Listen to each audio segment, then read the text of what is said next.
The mystery of Nate's changing beverage. Ooh, mine too. Fun. All right, Jennifer.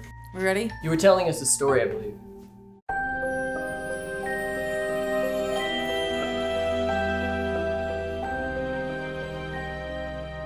Welcome back, Mystery Seekers. Oh my God, I am so happy that we're all here again. I'm here with Taylor and Nate.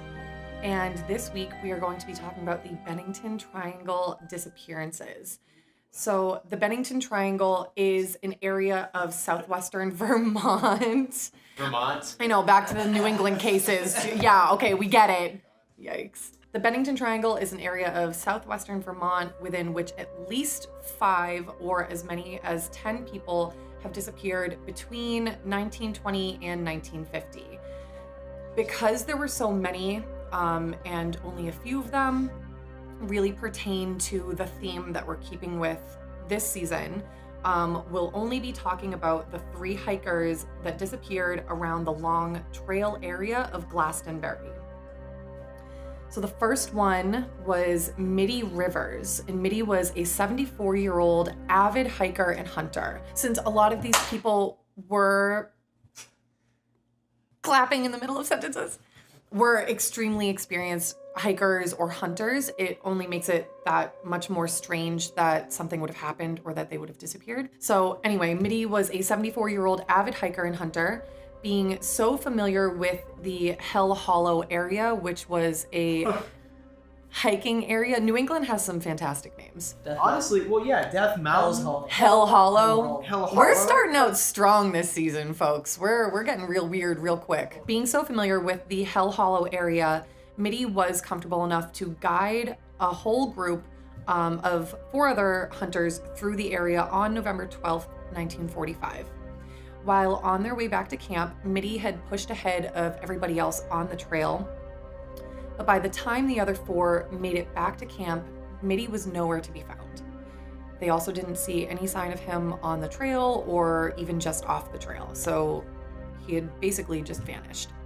Because of Middie's knowledge of hiking, hunting, and the general area, a lot of officials were pretty confident that he would turn up pretty soon, kind of being a survivalist.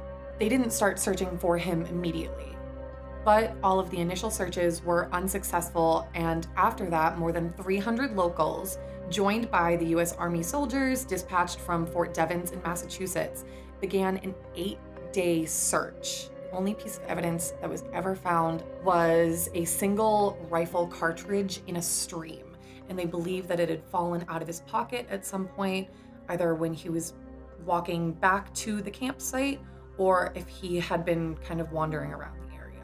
So not like he shot something, just like a bullet fell out of his pocket. Yep. Okay. Wow. So weird. I hate that. Those are the worst ones, where it's like somebody disappears right in front of somebody else, and you're like, how did... And there's so little information. It just like, they saw him and then suddenly they didn't, and no one ever saw him again. So our next story is about Paula Weldon. And Paula was an 18-year-old student at the Bennington College, and on the morning of December 1st, 1946, Paula had worked 2 shifts at her school's dining hall before returning to her dorm room. And this was kind of around the holidays too, so I believe 1946. Okay. But I believe that the school was also either already on break or just starting their holiday break. So around 2:45 p.m., she told her roommate Elizabeth that she was going for a walk because she had completed all of her schoolwork. So if they had just started... A.M.? No, 2:45 p.m. Oh, okay. When she left, Paula was wearing a red jacket, which was, pretty noticeable. Not a lot of people wear bright red coats. Around 3 p.m., Lewis Knapp, a local resident, had picked up a hitchhiker along Route 67A who matched Paula's description and dropped her off right near his own driveway, which sounds a little bit strange, but his driveway was very close to the Long Trail head that Paula was planning on hiking that day. About 45 minutes later, Ernest Whitman, who was an employee of the Bennington Banner newspaper, claims to have spoken to Paula in Bickford Hollow, warning her about the weather and giving her some directions. During Paula's hike, she was allegedly seen by an elderly couple who were somewhere around 100 yards behind her on the trail. So it's another story of like people being seen actively on the trail. And they reported to have seen her turn a corner on the trail, but by the time they reached the same area, Paula had vanished. So it's a very similar story. Interesting. When Paula failed to return to her dorm that night, her roommate Elizabeth became worried but didn't end up notifying anyone at the school until the next morning. And when Lewis Webster Jones, who was the Bennington College president, was finally notified of Paula's disappearance, he first went to her parents to ask if they had heard from her, if maybe she had just somehow immediately gone home for the holidays to spend some time with them. And Paula's father immediately left their Connecticut home and drove up to Bennington, being so worried about the situation. He helped organize a search party consisting of volunteers from around Vermont, as well as students from other colleges in the area. And by the evening of December 2nd, so the next day, state police from New York and Connecticut were called in to help. Days had gone by without any trace of Paula. However, strange leads were kind of popping up here and there. A waitress from Fall River, Massachusetts, which is extremely far. That's down, I think it's in western Massachusetts, so it's not even, remotely close to Vermont or the area that they were in, stated that she had served a young woman matching Paula's description. And her father took off without alerting anyone to his plans to go investigate this, but he did want to go check this out and see if there were any other sightings of her in the area. He only explained his whereabouts after returning to Bennington, which kind of made people believe that this made him a little bit suspicious, kind of just disappearing and then reappearing with no real explanation. But all of these suspicions never amounted to anything substantial. And on December 16th, he left Bennington after retrieving his daughter's belongings from her dorm room. Searches continued into early January, but by this time, the weather had become so severe that any trace of Paula was long buried under the snow. On December 1st, 2006, so 60 years after her disappearance, the Bennington Banner, which is the newspaper that guy had worked for, published a story about Paula with the hopes of reigniting the interest in her case.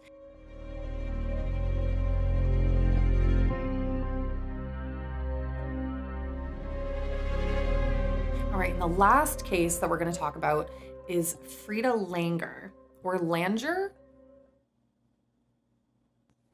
Frieda was 53 years old and, again, an experienced hiker and survivalist who was very familiar with the area surrounding Long Trail, which was also where Paula had disappeared. So these are all like very, very concentrated areas too that they're all going missing. On October 28th, 1950, Frieda was on a camping trip with her husband Max and her cousin Herb near Glastonbury Mountain. On this day, Frieda and her cousin had decided to go for a hike, but Max was staying back at their camp because he had hurt his knee and wasn't going to be able to keep up with them. According to Herb, while on their hike, Frieda had fallen into a stream and decided to head back to camp alone to change clothes. Max never saw her come back to camp, and Frieda was never seen along the trail again. Early searches of the area included 400 people, so these were really comprehensive searches. For all three of these people, they're very in-depth, comprehensive searches. Along with the Massachusetts National Guard, helicopters from the Connecticut Coast Guard and Army, and local aircrafts from the Vermont Aeronautics Commission. So they also had tons of help. Despite all of these extensive search efforts, no trace of Frieda was ever found in the woods until 6 months later. Frieda's body was found near the Somerset Reservoir, which was an area that had been heavily searched, but her body was too badly decomposed to determine a cause of death. While the other two cases were very tragic but included a disappearance, this one was a little bit more strange because someone was with her. She disappeared for a long period of time, but then they did find her body. So it's a little bit different, but definitely just as strange, especially because they weren't able to figure out how she died. And they couldn't find her for so long. Like, had they searched that area? Was that Yep. part of the area they searched? Yep. It was, that was a very thoroughly searched area. That's an interesting thing that comes up in some of these cases as well, is it's usually almost like the Boston missing men, Yes. where they search the area, Yeah. but then months and months later, a Yeah. body turns up after Yep. like the 15th search of the same area. Yeah. That's exactly what I thought when I read this one, because it's just, I mean, it's, it's New England, so they're kind of close and they tie a little bit together. But it's so strange when someone can go missing for so long. They check the area, there's no trace of anything, and then suddenly they find the body.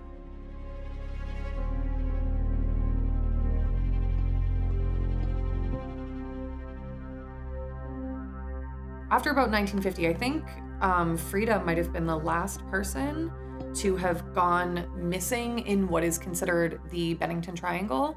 So it's weird that for such a long period of time, people were just kind of like disappearing left and right in the Bennington Triangle, but then it just stopped. There are some other cases, just researching the disappearances in this area. Some of them are super weird, but I wanted to stick to our 3 hikers. But if you want to look into any of the other ones, some of the other disappearances are very strange. I didn't want to look too far into the theories. I feel like for Frieda, it's kind of a toss-up. I mean, especially since, her cousin was the last person that saw her, and her husband was at the camp and like incapacitated. Maybe a little bit safe to assume that he didn't have much to do with it. But her cousin, on the other hand, maybe something happened on the trail. Yeah. He was the last person to see her. But that's kind of hard to speculate. It's a little bit intense to kind of just put that blame on someone and be Yeah. like, well, it's obvious that her cousin killed her, because it's not. Maybe not that. Maybe it was like there could have been like an accidental death. Yeah. Those are always like very scary. Like, people react in maybe not the best ways that they should. Right. If somebody were to accidentally die, like trying to cover it up. Yeah, like if she got really hurt and like he got nervous Or and anybody, didn't not want to just get her. blamed. I was also thinking of your first guy too, with the people he was leading, like maybe somewhere. Oh, like, yeah. he went down or something, and they just covered it up. Yeah, because Middie was with people too, Right. and I mean they were all hunting. Mhm. So if it was like a hunting accident, and Yeah, maybe. if he had gotten shot, I mean that's so easy to put the blame on someone if they're just like, you shot him, like, Yeah. Yeah. even though there are other people there that might be able to corroborate the accident story if there was one, it's kind of hard to prove that it was an accident Yeah. and not very intentional. But Paula Weldon, I mean, she just up and vanished. And people had seen her on the trail, like she was wearing a red jacket. Nothing of hers was like ever recovered. It's not like they found the jacket anywhere. They didn't find a body anywhere. I hitchhike. She had gotten a ride, allegedly gotten a ride to the trailhead that day. I know, but why? If you're like, I'm gonna go hike, I don't really think, like, I'm getting tired walking there. I'm gonna see if anybody can give me a lift. And I don't Like, actually what? I don't know how close the trail was to the Bennington College. Yeah, but like, that would be a weird thing then, if she's like a girl with no car, to go to a friend, like, oh, I'm gonna go to this place that's 10 miles down the road. Yep. Okay, bye. Like, But even then, I mean, people on the trail had seen her. right. Um, So she made it there at least. Right. But like, why hitchhike? Like, what? It just seems like, I don't know. It seems weird. Like, why Well, it was just- 1946. I don't know if it was like, a 1946. little bit more common back then to just kind of like get a ride Just from go. someone. Yeah, I mean, like, that makes sense, hitchhiking wise, that it might feel safer to do. It's strange. There was one other story that I've heard about the Bennington Triangle. I can't remember where I heard it. I didn't want to include it, I guess, officially, because he didn't disappear. He had gone off on this hike, was fairly familiar with the area, and he said it felt like it got dark very quickly. And he didn't recognize where he was. So he found this big tree and was like, I'm just gonna sleep here overnight. And by the next morning when he woke up, nothing was familiar to him. The trail that he would have had to have taken in, he had never seen before. There were like trees down across the trail. There was no storm overnight, so he would have seen those, you know, during his hike the prior day, but he was so far away from where he originally was. He said he was around 6 or 8 miles away from where he thought he was on like the other side of this ridge. I just feel like how many times have you taken the wrong exit, like going home or to work or something, even though like you do it every Oh, if you're on like single autopilot? day. Exactly. So like what, Yep. I mean, even if this guy knows the area well, he could have just very easily just been on autopilot. There was a fork in the road and he just kept walking, even though he's used to it. Yeah. Just on accident. And and he's just like, gotta get home, it's getting dark, and like speeds up. And then by the time he's like, it's darker than it should be, like maybe he's in a different area, like on the wrong side of the mountain, and the sun has already like disappeared from hitting that area, you know, that he's used to. And he just sets up camp and he's just like wandered off in the wrong direction. Yeah. Like, just realized too late, you know? And there's also like, I mean, the Superstition Mountains here are even known for, you go up in them and then everything looks different when you try to come back down. Right. It's hard to navigate your way down. You know? Yeah, So it always, yeah. It's just kind of a phenomenon that happens, I think, on trails. Even if you Well, are it's super different experienced, experience. maybe even It's especially. happened to me on a couple trails back home. There's like one specific area near Lake Massabesic, and they just have like these really nice, relaxing walking trails. I've been there so many times, and there was one time I got lost for, I want to say a little over 3 hours, and I didn't even know the trails went on for like that long.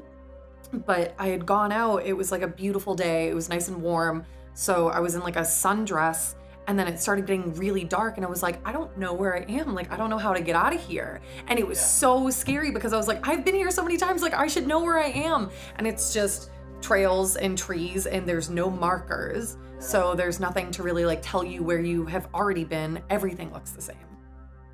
Super weird. Really tragic. Well, I guess that's it for me today.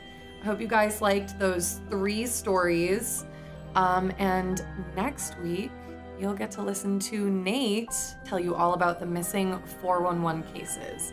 Thanks for checking in with the Mystery Society, and we'll see you next time. Bye.